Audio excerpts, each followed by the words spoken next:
Here, look at the jam-packed crew.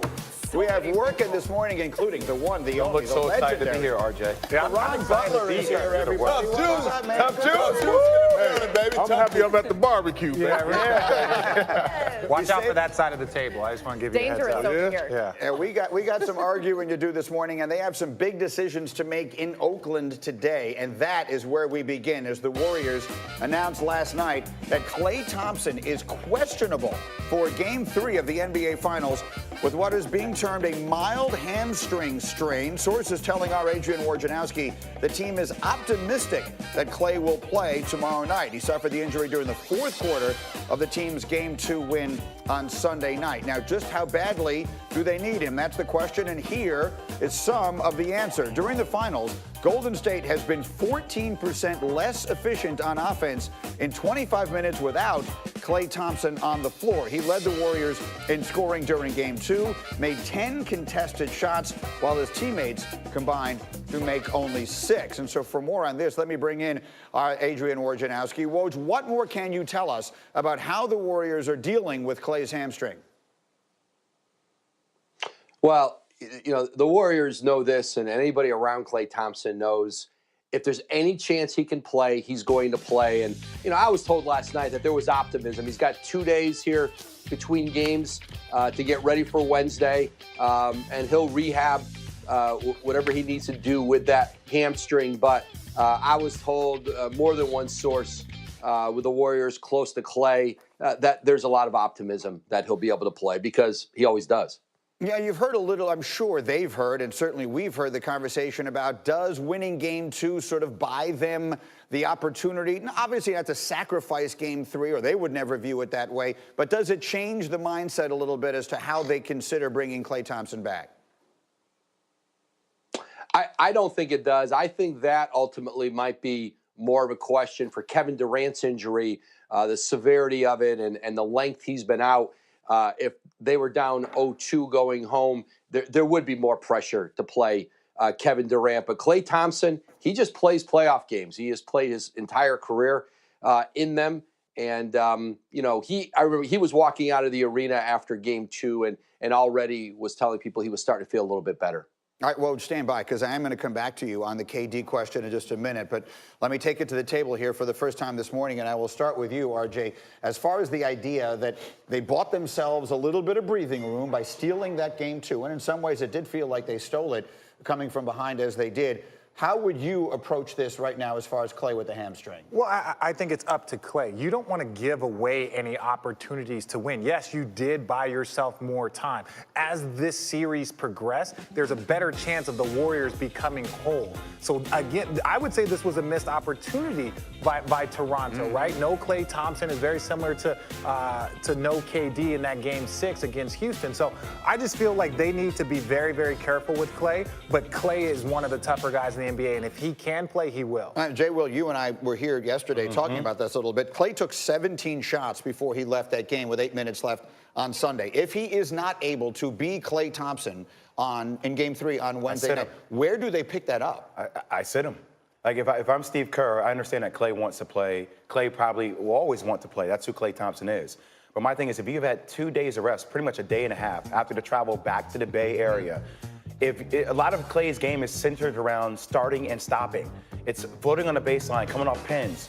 Like, all that stuff can re-aggravate the hamstring. I'd rather have Klay have 4 days of rest than have him come back for Game 4 instead of just try to play him in Game 3. Granted, something happens in Game 3, then he will not play Game 4 or 5. But let's look at it like this.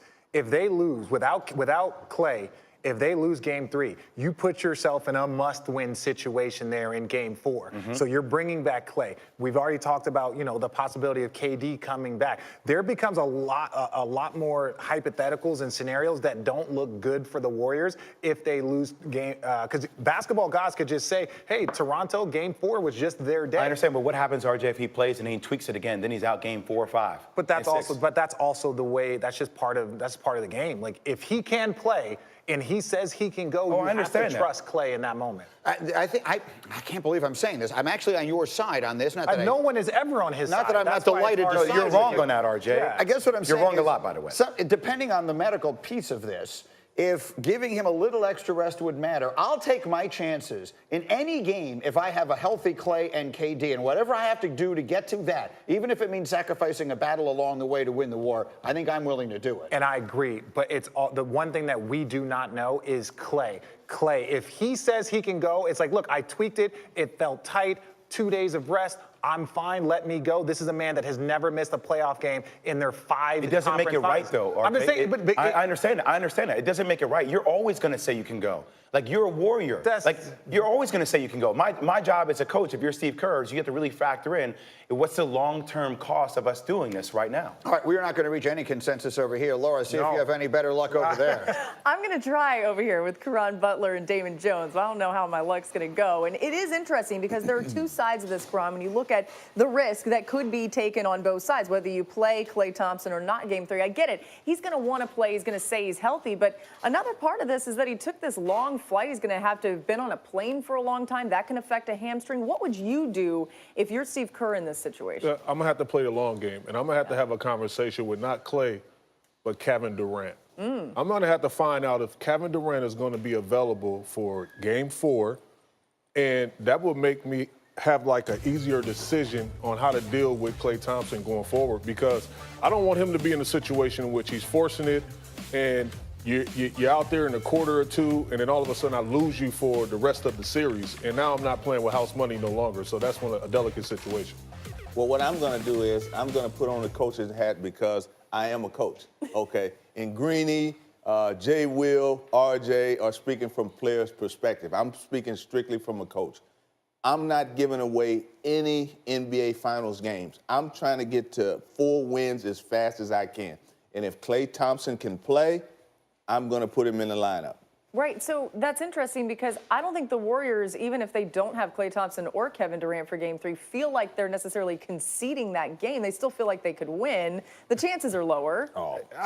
The chances are lower, but at the same time, I mean, you got DeMarcus Cousins back. Right. It's not like he's not a perennial all-star. He is, and I like what he did last game.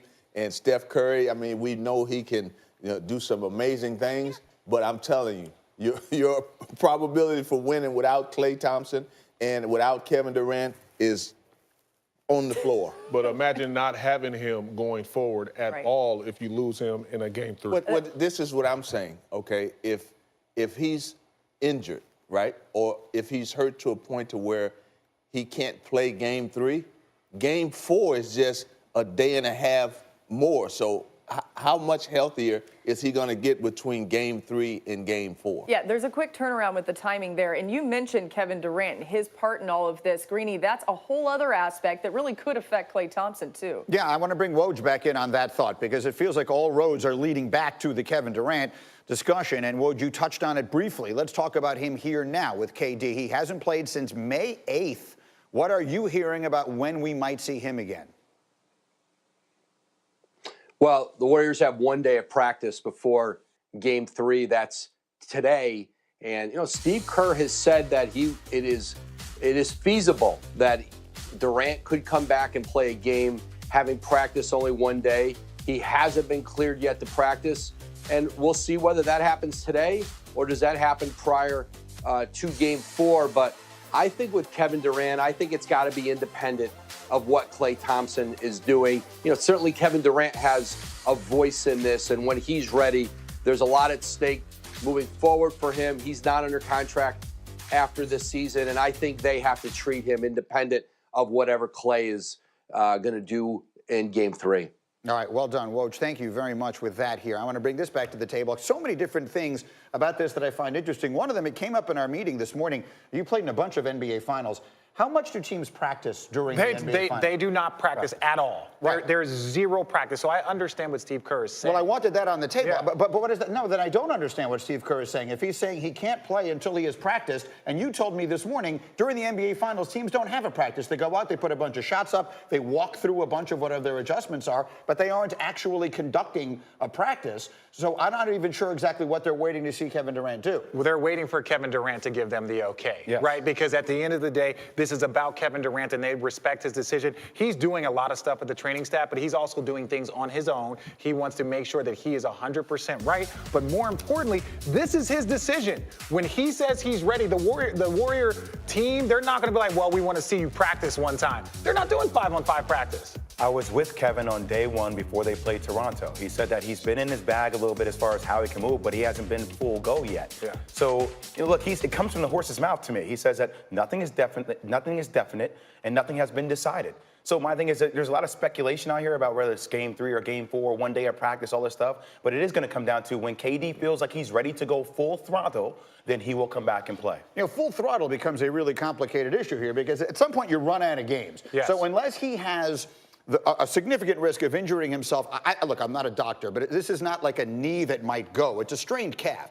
So if he re-aggravates it or whatever, and it costs him the rest of the series, I would assume he'll be fine next year. I don't think this is a decision that impacts his free agency and all the hundreds of millions of dollars sitting on the other side. So at some point, these are the NBA Finals. If he's going to get back on the floor, he's got to get back out there and play.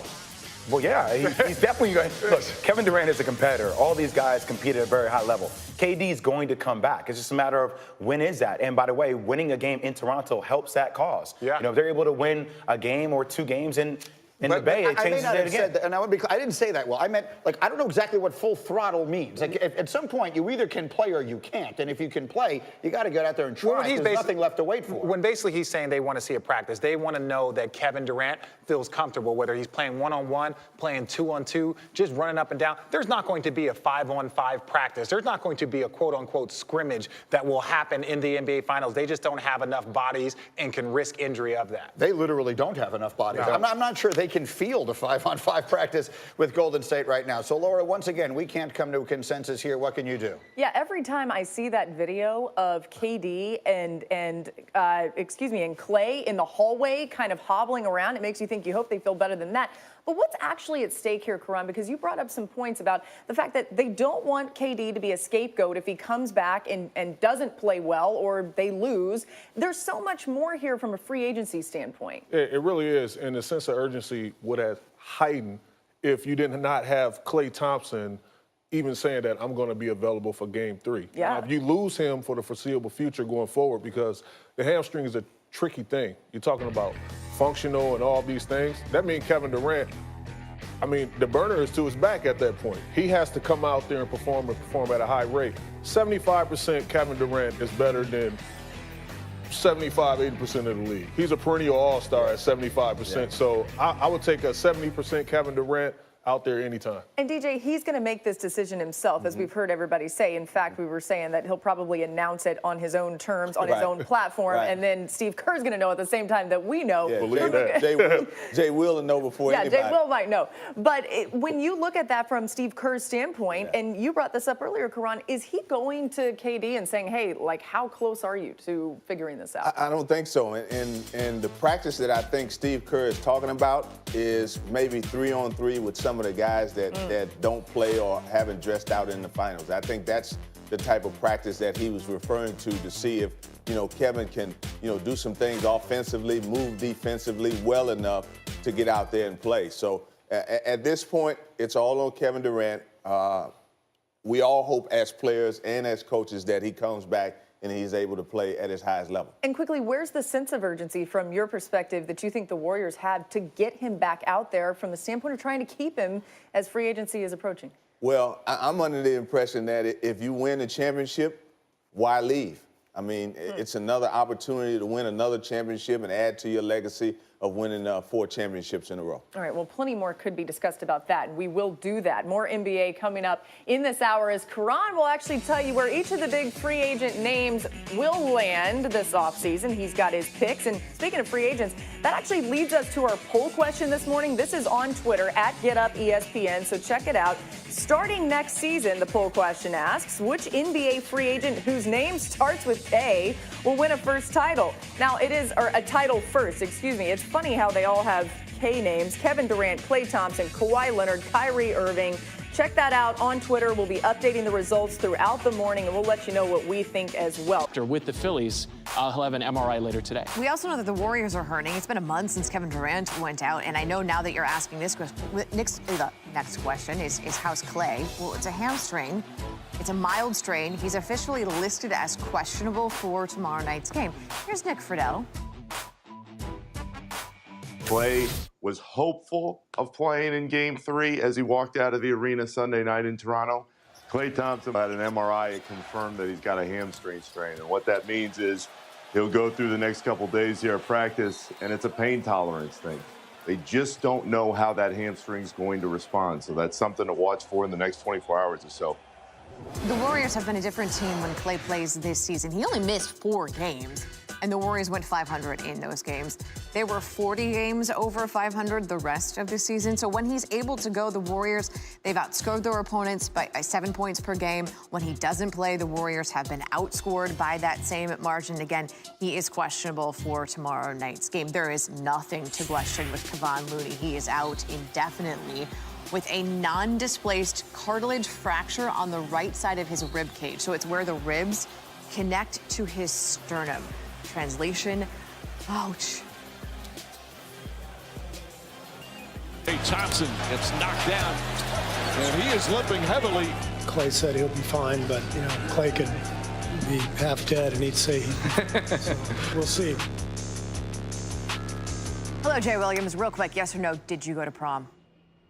Of course I went to prom. Thank you very much. Okay, Of course. Klay Thompson has a hamstring strain. That's the most pressing topic at this moment. He's questionable for Game 3, which is tomorrow night.